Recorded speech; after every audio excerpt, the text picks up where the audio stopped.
E aqui eu tô no TikTok. Boa noite a todos, tá?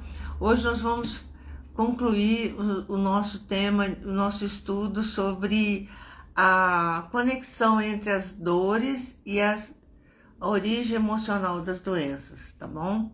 Boa noite, pessoal do Instagram, boa noite, pessoal do Facebook, boa noite, pessoal do TikTok.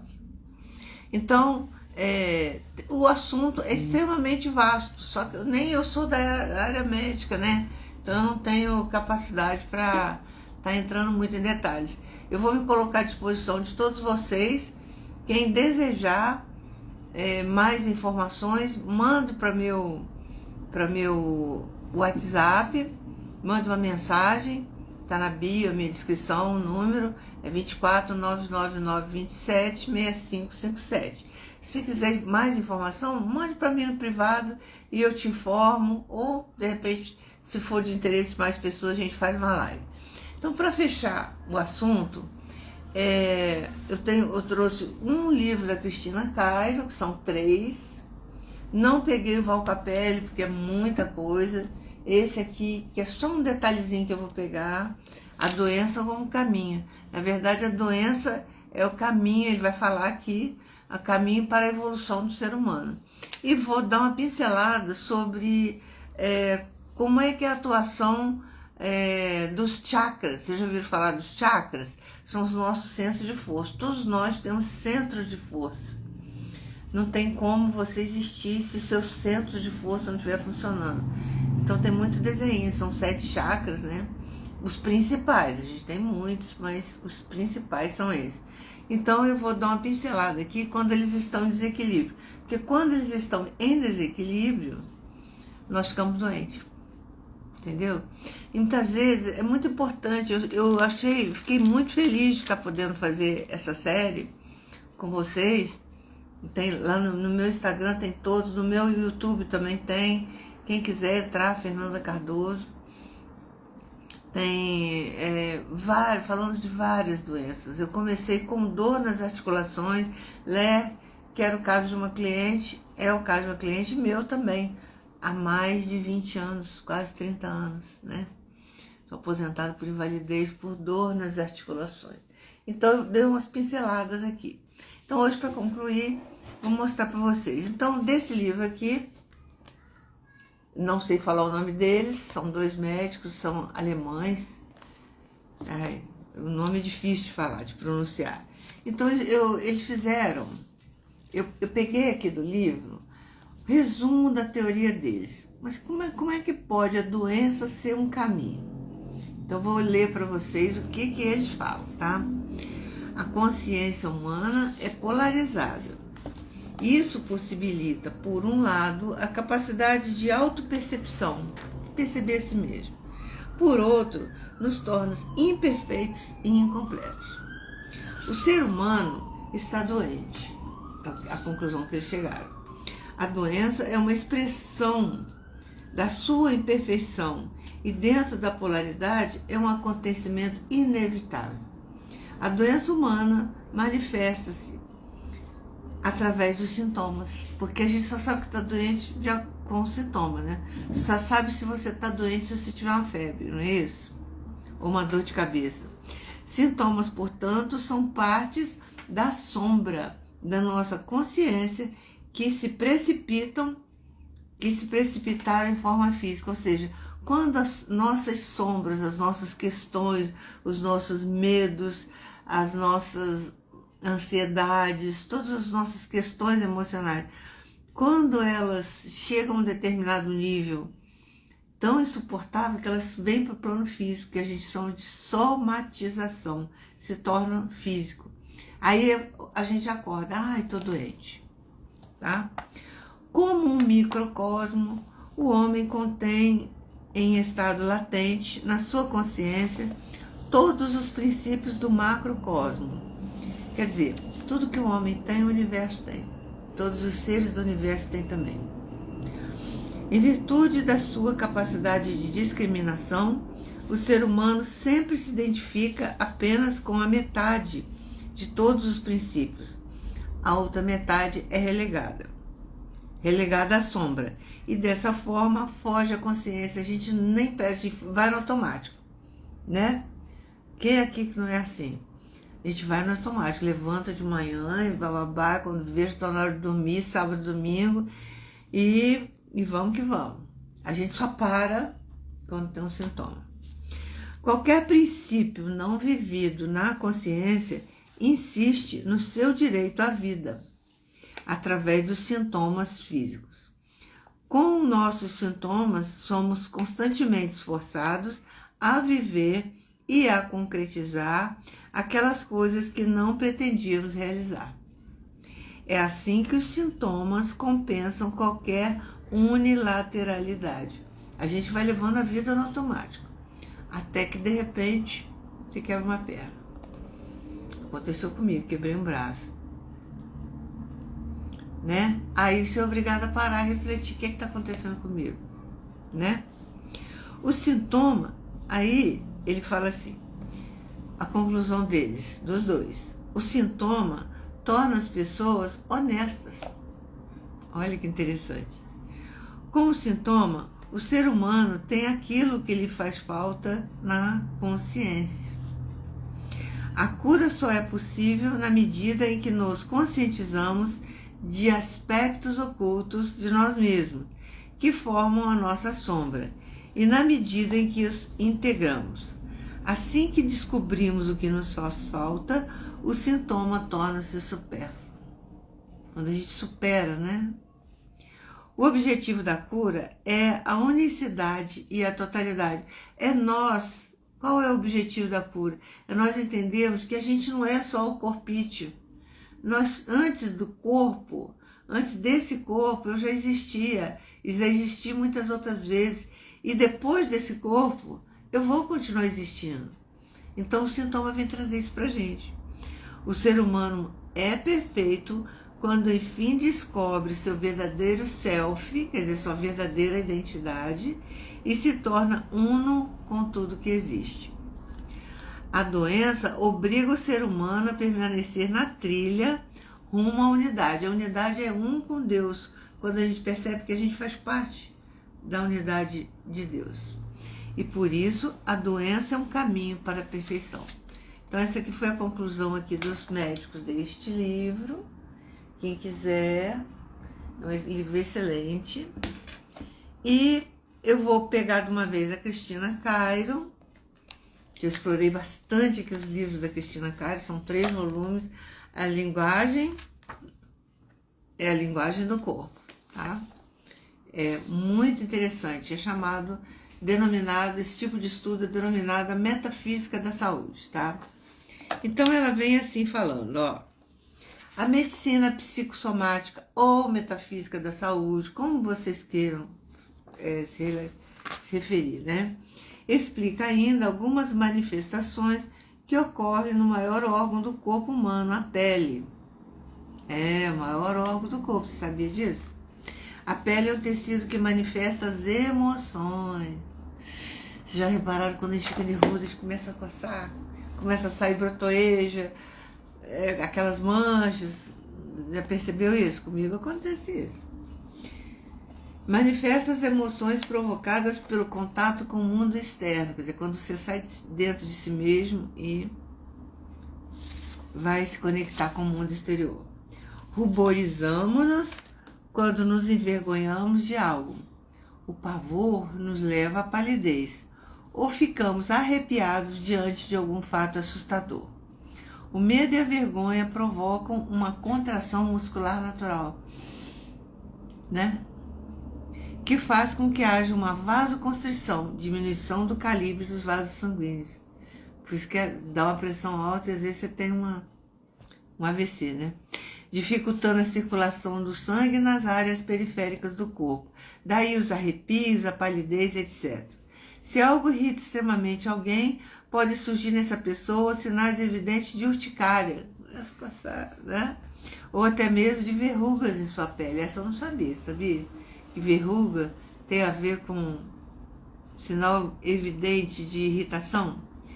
Quanto ao formato do corpo, essa obra é vasta, tá, gente?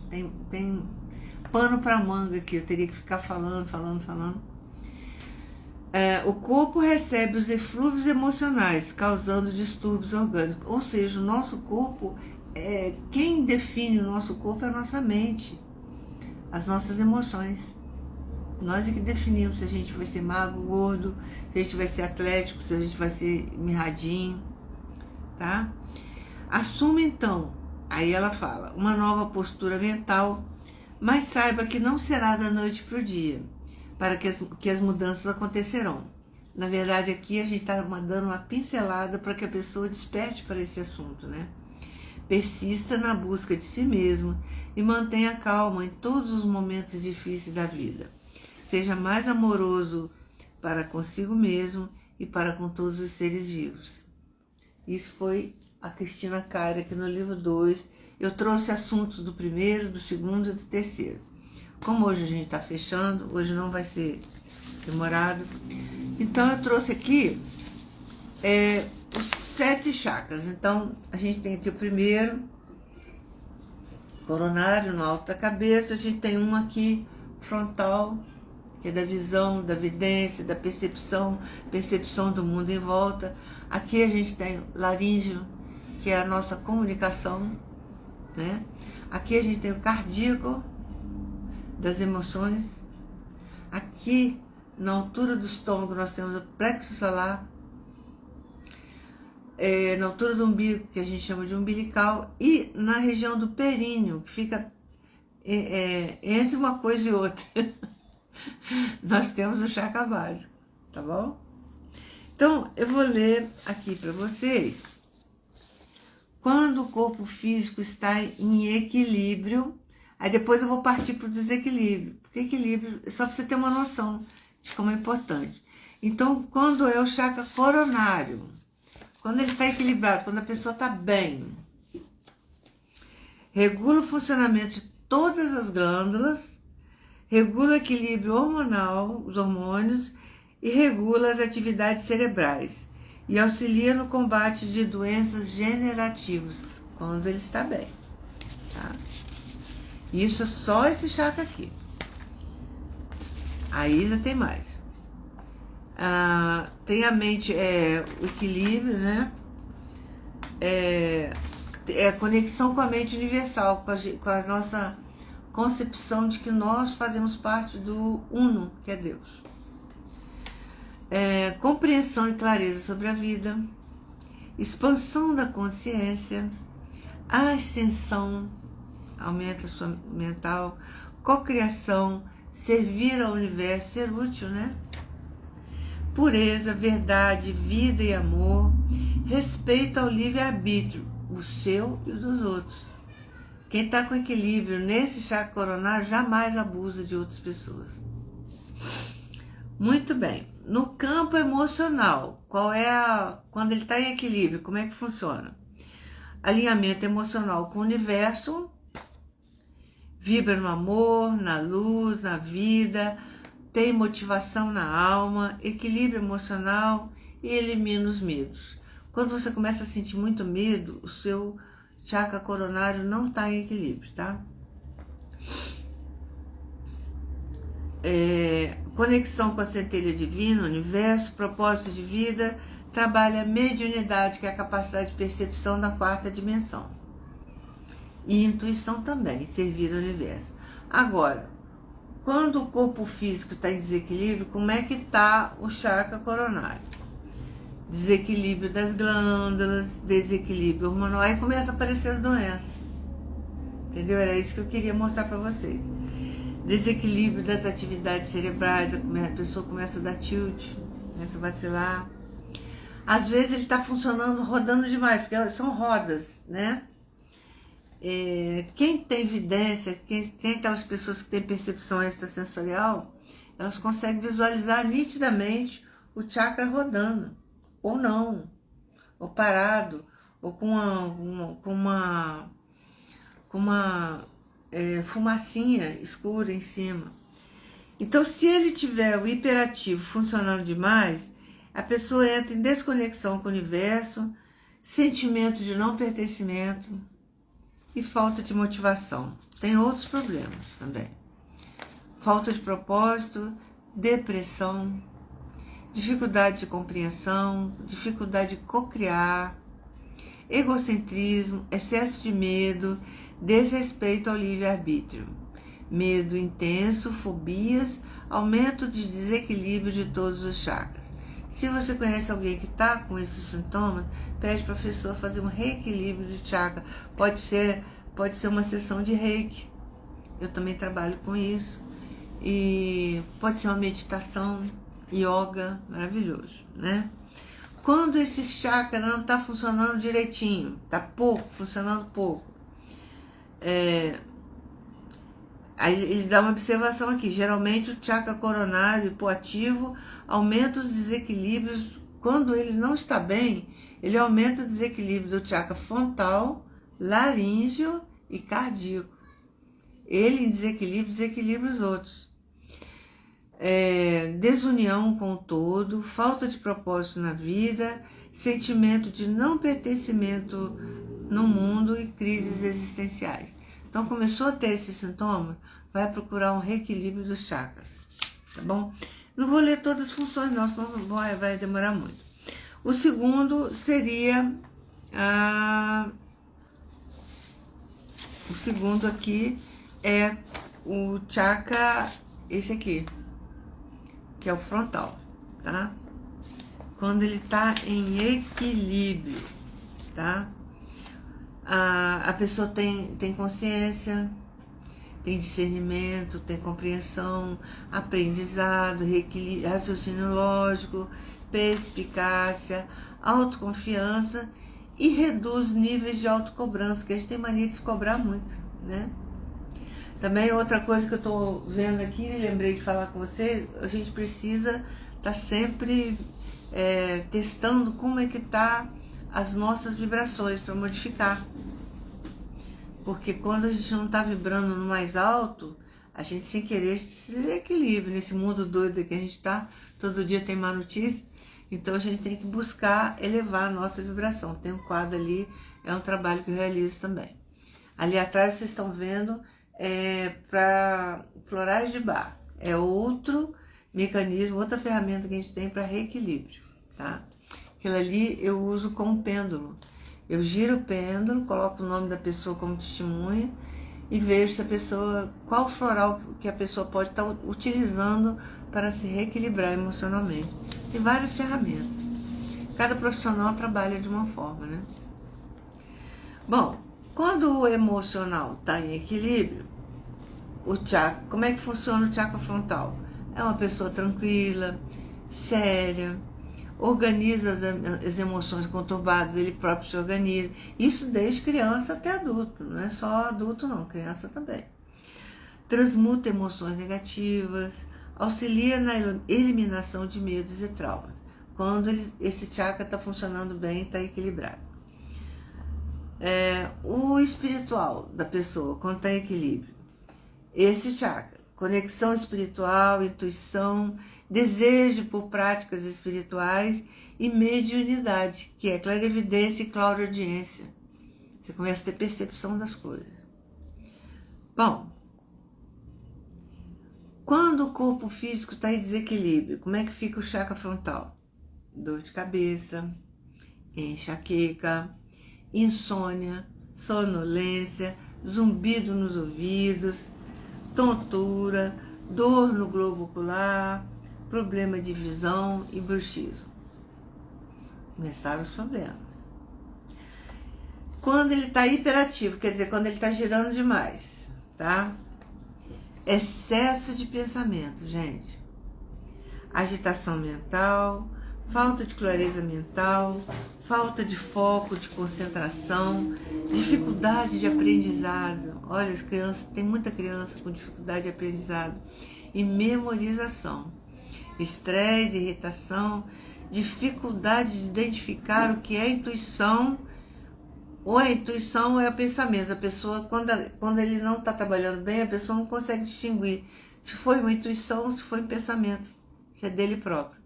Sonhos conturbados, excesso de pensamentos, falta de clareza mental, falta de compreensão, falta de foco e concentração, dores de cabeça, obesidade mental, quando a pessoa se sente pesada, né? Bruxismo e até mesmo pesadelos e sonhos conturbados. Isso tudo é o desequilíbrio do chakra frontal. Quando ele está funcionando pouco, hipoativo, tá lento, a pessoa começa a ter brancos. Nossa, de repente estava fazendo alguma coisa, para no meio da casa. Quem tem isso? Onde é que eu estava indo mesmo? O que